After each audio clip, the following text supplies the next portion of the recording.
If you can move, you should be fine, right? Irene, make dinner. After an accident while my husband was driving, I suffered a complex arm fracture.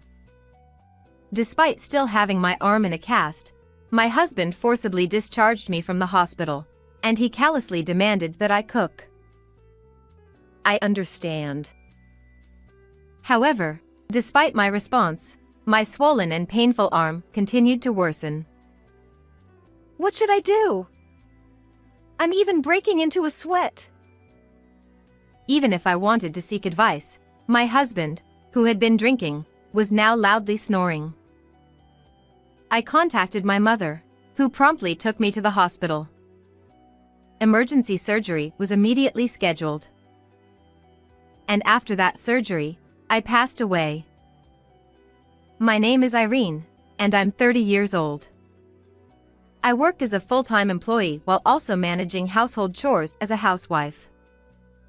My husband, Thomas, who is 2 years older than me, and we met through a friend's introduction and got married a year ago.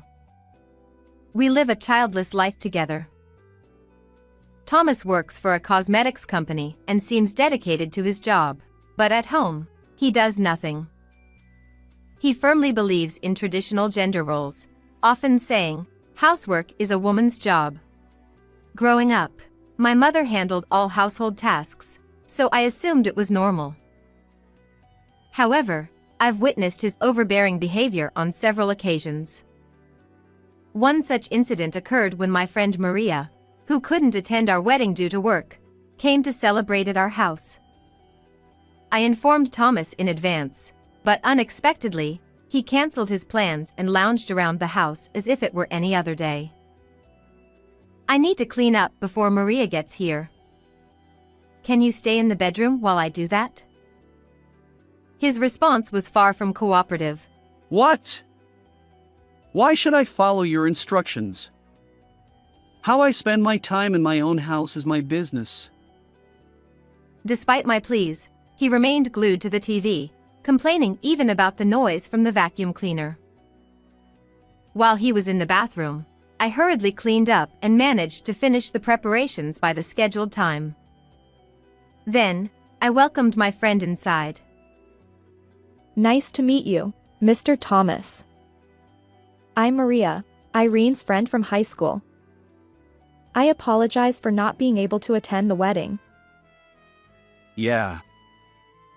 Despite my friend's greeting, my husband avoided eye contact and responded with a curt attitude. Moreover, he accepted Maria's congratulatory gift without saying a word. Hey! Say thank you properly. You can say it. Even the friend couldn't help but smile bitterly at Thomas's words. Apologizing, I felt truly sorry to Maria, who had come all this way. Throughout her visit, he continued to watch TV, even interrupting our conversation to demand coffee. When my husband's phone rang, he left the living room. At that moment, Maria asked me, Hey, are you okay? Is your husband just being a husband? Does he ever do anything you don't like? Yeah, I'm fine. Sorry for causing you any worry. Maria said. If anything happens, don't hesitate to talk to me. An hour later, after Maria left, I confronted Thomas about his attitude toward my friend. His response shocked me. She's not my guest. I don't need to be considerate. Frustrated, I realized our perspectives were vastly different. Since then, I stopped inviting friends over. Thomas continued to shirk household responsibilities, and my dissatisfaction grew. But I soldiered on, enduring his complaints while managing chores. One day, my husband unusually invited me to go out together, and we set off in the car. It was during this outing that something happened. Thomas spotted a rare car, one of the few in Japan, and became mesmerized by it. Watch out! We're going to crash! My husband made an incorrect steering maneuver, and the side of the car where I was sitting collided with the guardrail. The airbags deployed, but I felt sharp pain in my right arm. Someone nearby called an ambulance, and I was rescued from the car and taken to the hospital. While Thomas received a diagnosis of minor bruising, I had a broken right arm and a head injury, so further tests were necessary. As a result, I ended up staying in the hospital for a while. Thomas complained about my hospitalization, saying, Isn't this a bit exaggerated? If it's just a minor injury, can't you go home? His lack of remorse for causing my injury disappointed me once again. When he returned home alone, after about 3 days, he started bombarding me with messages. How long do you plan to stay in the hospital? The household chores are piling up. Eventually, he even asked the attending physician to let me go home due to household convenience. The doctor agreed, provided I followed strict bed rest at home. Still wearing the cast, my arm hadn't fully healed yet. Returning home after 4 days, I found chaos inside. Clothes were strewn across the floor, dirty dishes piled up in the kitchen sink, and the trash hadn't been taken out, emitting an unpleasant odor. Thomas demanded that I immediately clean up. But I can only use my left hand. Can't you help me a little? I asked. His response was the same old refrain: housework is a woman's job. He went even further, saying, If you can't even do basic housework, you might as well be dead, like a useless wife. When I suggested asking my mother to help, he objected, claiming, You're going to show your mother that you're a failed wife. I don't think it's good for you. So don't bring your mother home. Despite the pain, I struggled to manage household tasks, but the strain worsened the swelling in my arm. When I informed Thomas, he laughed it off. If you can move, you can cook, right, Irene? I replied, understood, and resumed preparing dinner. However, as time passed, the swelling and pain intensified. To make matters worse, the uncovered part of my arm had turned an ominous shade of red. But Thomas was sound asleep, having consumed alcohol. What am I going to do? It hurts so much I feel faint. I thought that if I went to the hospital while my husband was sleeping and came home again, he wouldn't say anything. I decided to call my mother and ask her to take me to the hospital. Desperate, I decided to call my mother and ask her to take me back to the hospital. The doctor explained that the discoloration was due to the broken bone piercing blood vessels, necessitating emergency surgery. Although the operation was successful, poor blood flow left my right hand partially paralyzed. How did it come to this? I despaired, seeking comfort from my mother. I finally confided in her about the whole situation. Why didn't you tell me sooner? Thomas is beyond terrible. My mother was furious. You also worked and did everything around the house, so I took it for granted. My mother said, That's not true, Irene. You just don't know, but your father helped out with a lot of things too. You're not an incapable wife. Thomas's behavior is excessive. Her words snapped me out of my daze, and I felt a surge of anger and disbelief toward my husband. Mom, I want to get revenge on Thomas using this. I handed her what I had taken out of my bag, leaving her speechless. My mother said, I will help you. She agreed to play her part, and together, we hatched a plan for revenge against my husband. The next morning, I received a call from my husband on my smartphone. Since I was in a private room, I asked my mother, who had been with me, to answer it instead. Hello, Irene. Where are you? Dinner isn't cleaned up, and my breakfast isn't prepared. Unaware that he was speaking to his mother-in-law and thinking I was still in the hospital, Thomas continued his usual angry tone. Your wife has passed away. Ignoring his continued shouting, my mother calmly delivered the news. Huh? What? Wait, who are you? Thomas, can't you recognize my voice? Wait a moment. Oh, mother-in-law? Wait, does that mean Irene really passed away? Surprised by the voice on the other end of the line, Thomas seemed to believe my mother's words. I'd like to discuss what happens next. So would it be all right for your parents to come to the hospital? Understood. About an hour later, my husband and his parents arrived at the hospital. My mother warned them. Don't be too shocked when you see my daughter's appearance. As they entered the room, they saw me lying in bed. Thomas muttered.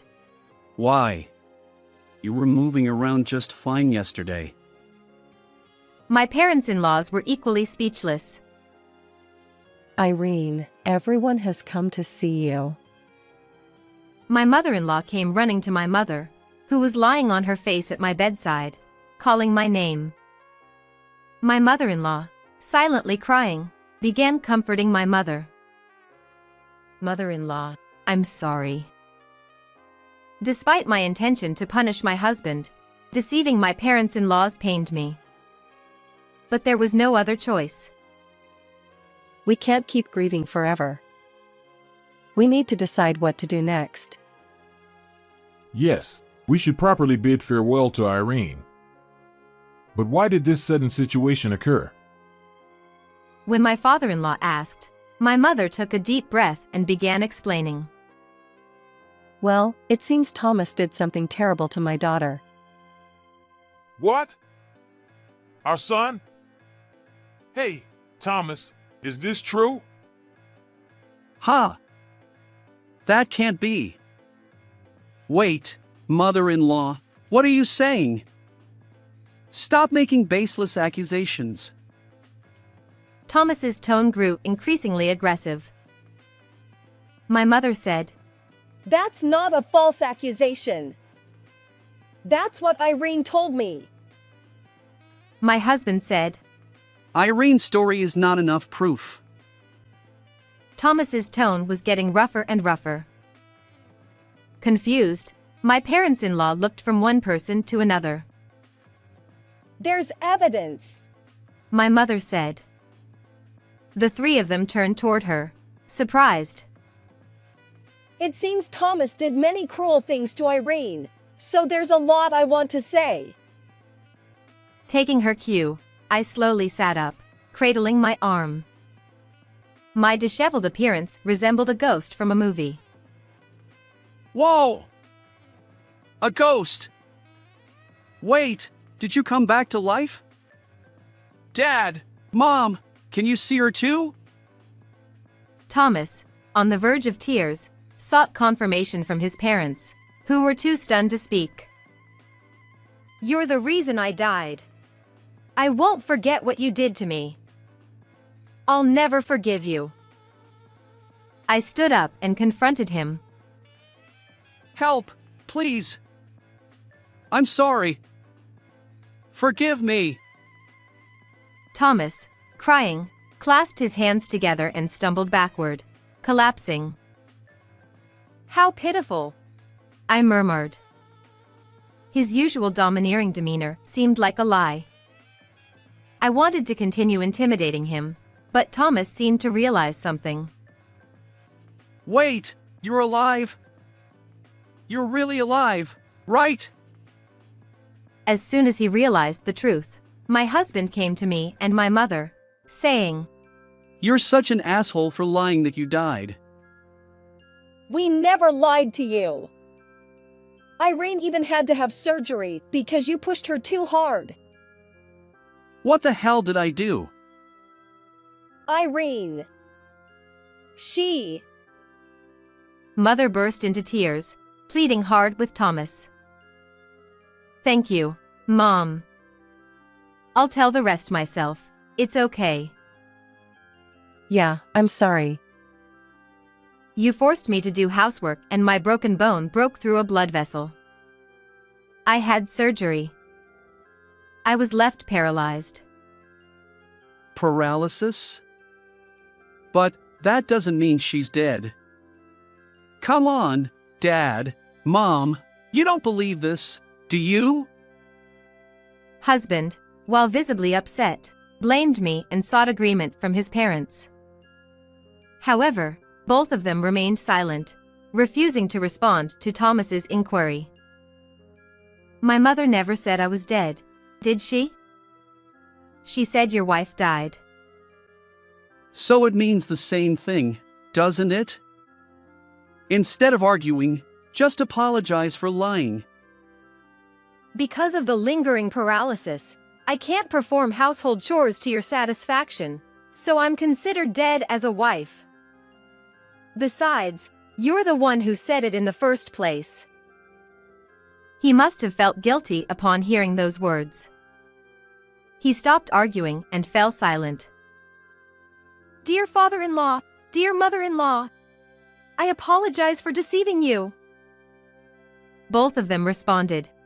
It's okay. We're glad you're alive. With that, I recounted everything Thomas had put me through to my parents-in-law. My mother-in-law covered her mouth in shock, while my father-in-law glared at his son. But come on, there's no evidence. You can make up stories all day long. Despite Thomas's stubbornness, I confronted him with something. This is the evidence. It was a recording of all the interactions between my husband and me. I pressed the play button in front of everyone. As the voices played, our parents-in-law wore indescribable expressions, and Thomas showed obvious agitation. Isn't it true that household chores are a woman's job? Didn't Dad leave everything to Mom? He sought help from his father in desperation, but he seemed unwilling to speak to his son anymore. Your mindset is completely outdated. With those words, I handed Thomas the divorce papers. What? Divorce over this? Ridiculous. Well, if you're still paralyzed, just do what you can from now on. No, divorce is the only option. Everything you've done, I can share it with everyone at your company. At that moment, Thomas's face changed color. Please, don't do that. Forgive me. He pleaded, looking even more desperate. My husband, who worked for a cosmetics company in a predominantly female workplace, feared the consequences of his outdated behavior toward his wife being exposed. He'd heard about a superior who was demoted for demeaning remarks about women. If you dislike it that much, then don't do such things from the beginning. Apologize properly for everything you've done and reflect. I pushed Thomas away. Although he hung his head in defeat, my father-in-law instructed him to bow and apologize for the first time. Later, our divorce was finalized. I demanded compensation and medical expenses from my husband, totaling $30,000. His parents also cut ties with their son, having squeezed him quite tightly. Unable to do anything besides work, my husband struggled to live alone without any domestic skills. But it was all of his own making. As for me, thanks to post-surgery rehabilitation, my fingers improved significantly. I now live with my parents, attending rehab and working hard. Until the day I can love again, I'll cherish my time alone. How did you find this story? If you enjoyed it, please consider subscribing to my channel. See you in the next video.